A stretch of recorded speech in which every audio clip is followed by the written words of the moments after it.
Well, the war in Ukraine has prompted many European countries to take steps to decrease their reliance on Russian gas and accelerate a shift towards green energy. But experts say climate action is still not happening fast enough. The United Nations climate scientists have just released a landmark report on what needs to happen to ensure a livable future on this planet.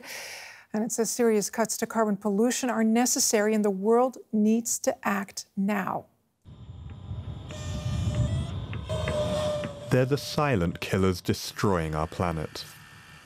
But for decades, fossil fuels have been powering our economies and our lifestyles. All that needs to stop, and soon, if humanity is to have a fighting chance in the battle against climate change. It's very clear that we just need to reduce emissions immediately and very fast, so there's no question about that. In September, the Intergovernmental Panel on Climate Change sounded the alarm that people are warming the planet faster than ever. Then in February, they explained how that has devastated ecosystems and livelihoods.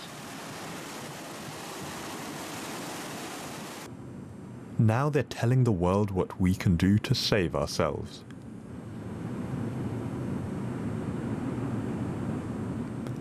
But even as world leaders have signed treaties to slow global warming, dangerous carbon pollution has continued to climb. The result is a hotter, less hospitable planet. World leaders have pledged to limit warming to well below 2 degrees Celsius, and ideally 1.5 degrees by the end of the century. But their policies put the planet on track for closer to 3 degrees of warming. It's a bit scary to interact with it because we have so limited time to solve this, and a lot of dynamics going to the wrong direction. So it feels like quite important to get measures done now and not use excuses to delay these further. Any further delay, the climate scientists found, risks missing a brief and rapidly closing window to secure a livable and sustainable future for all. The challenge now is getting society to shift away from fossil fuels, and to do so fast enough. Let's find out what was in that IPCC report released today. DW Environment reporter Sam Baker joins me now. Good to see you, Sam. So what were some of the proposals that were outlined in today's report? Yes, there were many solutions included in today's report.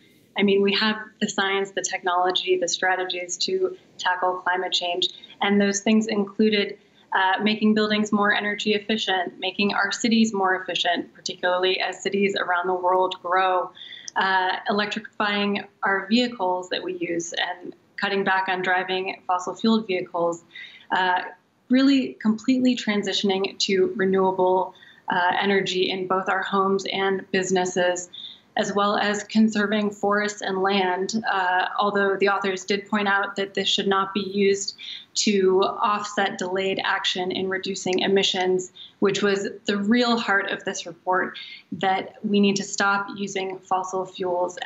We need to see a rapid and deep reduction in greenhouse gas emissions across all sectors. And for any remaining emissions that can't be dealt with, we will have to use carbon capture and storage. That's going to be necessary to take those last few emissions out. So these are many changes that we can see, again, across all sectors, but they really need to come from the government level, not just individuals, to be effective. Now, I understand that the release of the report was pushed back. What are some of the most contentious issues that they couldn't see eye to eye on? Well, this report dealt with curbing emissions, so it was perhaps one of the more contentious ones this year. We saw pushback from countries like India arguing that they shouldn't have had to make such steep cuts in their emissions, and also that they need help financing a transition to clean energy. On the other side of the coin, we saw countries like the US pushing back on having to finance poor countries' energy transition so much. There have also been reports that Saudi Arabia wanted to see a continued role for fossil fuels, though the science says this cannot be the case.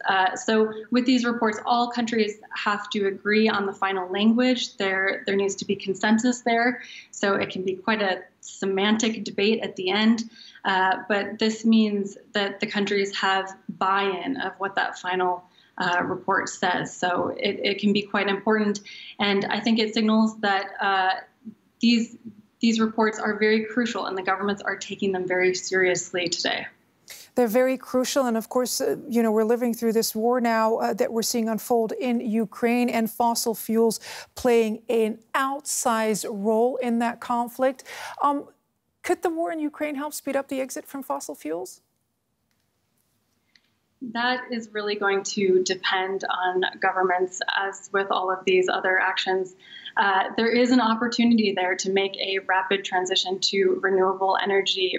Renewable energies like wind and solar are relatively cheap right now. And of course, we've seen the price of oil and gas really go up in recent weeks. But we've also seen countries, including Germany, looking for additional liquefied natural gas from places like the US and Qatar.